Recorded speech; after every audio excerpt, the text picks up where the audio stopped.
प्यारे बच्चों, आज हम आपके बीच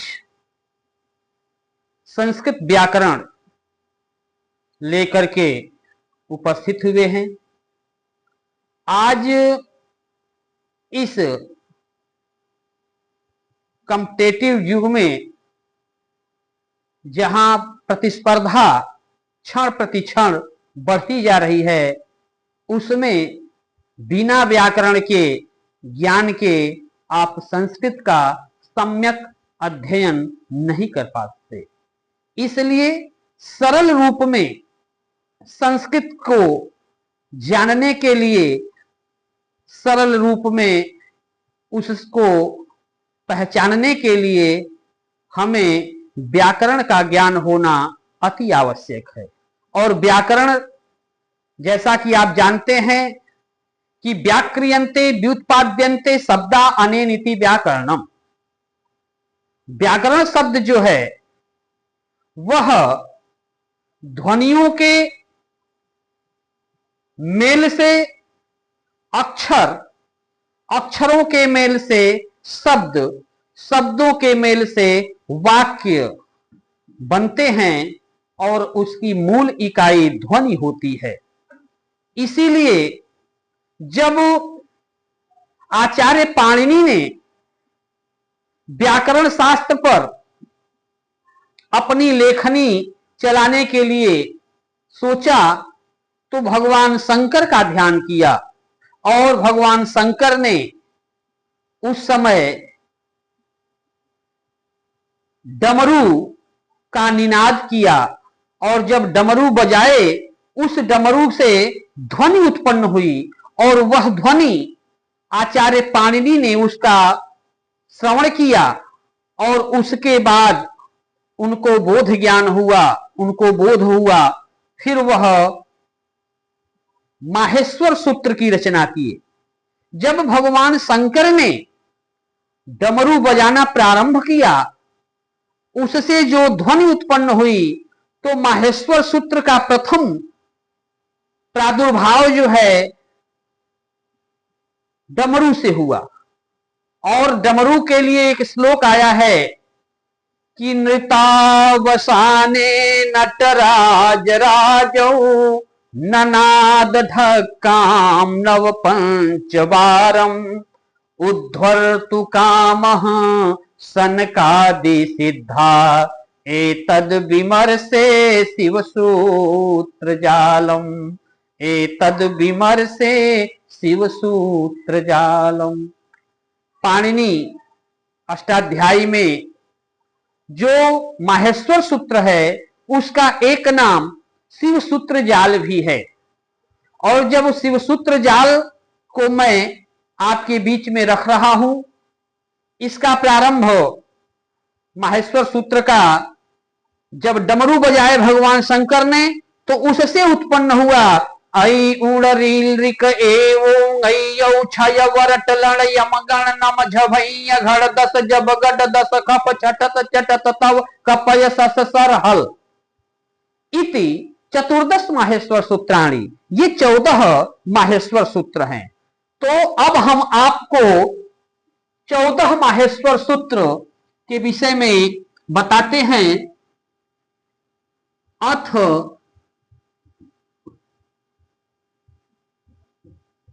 माहेश्वर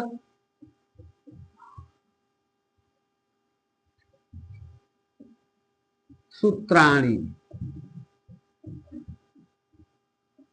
ये माहेश्वर सूत्र हैं। पहला ऐ उड़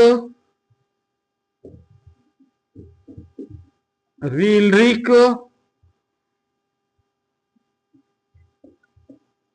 ए ओम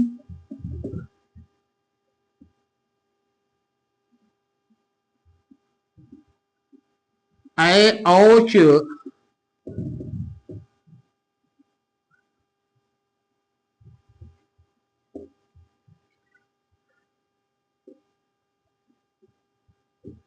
हय वरट लड़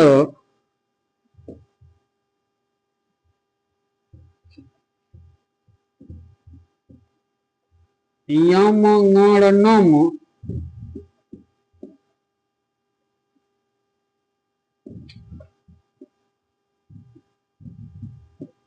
झभैया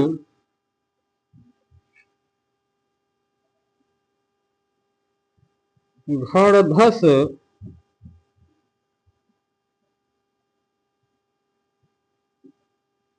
जब गड दस जब गड दस ख फ छ ठ थ फ फ छ ठ थ च ट तव ख फ छ ठ च ट तव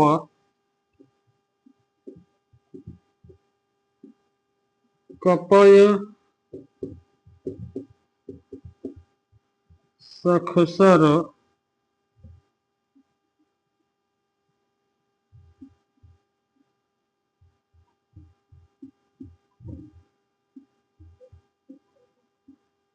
हल। ये जो 14 माहेश्वर सूत्र हैं, इसमें पहला सूत्र है ऐ उड़ रील रिक ए ओम ए औच। मेरे साथ बोलिए, ऐ उड़ रील रिक ए ओम ए औच हय वरट लड़ यम नम झभैया घड़ धस जब गड दस ख फ छ ठ थ च ट तव खफ छ ठ थ च ट तव कपय सस सर हल। इति चतुर्दश माहेश्वर सूत्राणि। ये 14 माहेश्वर सूत्र हैं। अब इन 14 माहेश्वर सूत्रों के आधार पर ही हम आगे प्रत्याहार का निर्माण करते हैं। प्रत्याहार बनाने से पहले पाणिनि जी ने बहुत ही उत्तम व्यवस्था किया कि पहले स्वरों को एक स्थान पे रखा। देखिए, अ ई उ री री ए ओ ऐ औ ये अच के अंतर्गत आते हैं। ये अच प्रत्याहार जब हम बनाते हैं तो अच के अंतर्गत अ ई उ री ली ए ओ ऐ औ ए ओ ऐ औच। ये 1 2 3 4 5 6 7 8 9 ये स्वर हैं। उसके बाद पाणिनि जी ने स्वरों के बाद दूसरे रूप में जो रखा वह स्वर के बाद ह य व र ल ये अंतस्थ वर्ण को रख दिया।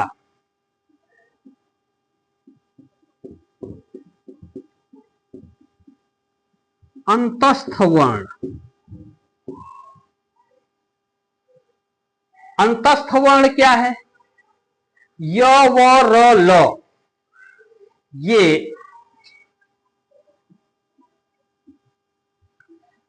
अब स्वर के बाद व्यंजन, व्यंजनों में जिसको हम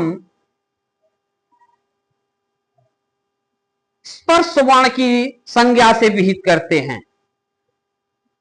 स्पर्श वर्ण में कूचू टूतू पू, ये कूचू टूतू पू, कू चू टू टू पू, ये कूचू टूतू पू क्या है? ये कूचू टूतू पू जो है, कू का मतलब होता है क वर्ग, चू का मतलब च वर्ग, टू का मतलब ट वर्ग, तू का मतलब त वर्ग, पू का मतलब प वर्ग। इसी को हम कुचु टुतु पू कहते हैं।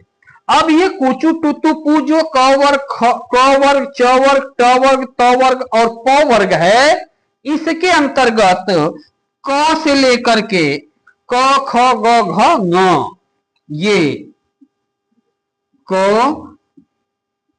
ख ग घ ङ, ये क ख ग घ ङ। फिर है च छ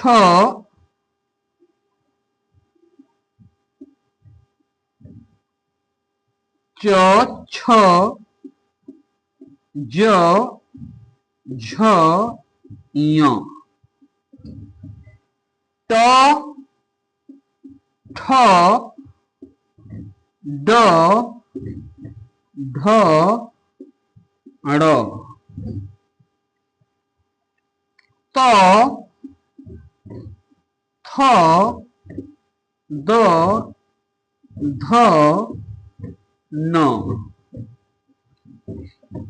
प फ ब भ म। ये 25 वर्ण जो है, इन्हीं को हम 25 वर्णों को स्पर्श वर्ण कहते हैं। अब ये 25 वर्ण जो स्पर्श वर्ण है, जिसमें कुचु टू तुपू अर्थात क वर्ग, च वर्ग, ट वर्ग, त वर्ग, प वर्ग, ये 25 जो है वह स्पर्श कहा जाता है।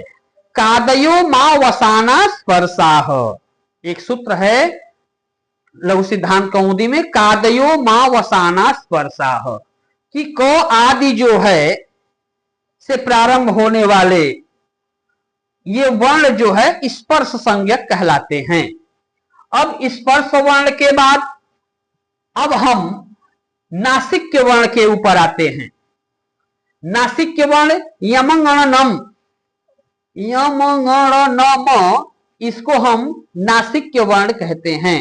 यमंगणानाम नासिका च, एक सूत्र है पाणिनि अष्टाध्यायी में, यमंगणानाम नासिका च, यमंगणनम, ये यमंगणानाम नासिका च, ये इसका उच्चारण नाक से किया जाता है, इसलिए यमंगणन, ये यमंगणनम जो है नासिक वर्ण है। उसके बाद नासिक वर्ण के बाद अब हम आपको ऊष्म वर्ण, ये देखिए स ख स और ह, स और ह, इसको हम ऊष्म वर्ण कहते हैं। तो आप यहां से अ से लेकर के और च तक के वर्णों को हम अच कहते हैं। फिर य व र ल, इसको हम अंतस्थ वर्ण कहते हैं। और स ख स और ह, इसको हम ऊष्म वर्ण कहते हैं। तो अच वर्ण, अंतस्थ वर्ण, नासिक वर्ण, ऊष्म वर्ण और स्पर्श वर्ण, ये सभी इस माहेश्वर सूत्र के अंतर्गत रखे गए हैं। आपको ये देखना है कि अब इसके बाद झ घड़ दस, जब गड दस, खप छठत चटत्तव, कपय सस सर हल, ये 14 माहेश्वर सूत्रों के जाल से हम कितना विस्तारित करते जा रहे हैं। ये परंपरा जो विस्तार की है, यह हमारे संस्कृत में ही संभव है, जो कि सूत्र रूप से, सूत्र रूप को हम विस्तृत व्याख्या करके अभी आपके सामने हम केवल 14 माहेश्वर सूत्र लिखे, और इससे हम अब प्रत्याहारों की गणना करेंगे, प्रत्याहार बनाना प्रारंभ करेंगे। आज हम केवल आपको माहेश्वर सूत्र और माहेश्वर सूत्र के बाद अचवर्ण, अचवर्ण के बाद अंतस्थ वर्ण, अंतस्थ वर्ण के बाद नासिक वर्ण, नासिक वर्ण के बाद ऊष्म वर्ण और ऊष्म वर्ण के बाद स्पर्श वर्ण, इन्हीं वर्णों के विषय में हम आपको जानकारी दिए। अगला वीडियो हम फिर आगे लेकर के आपके बीच में आएंगे।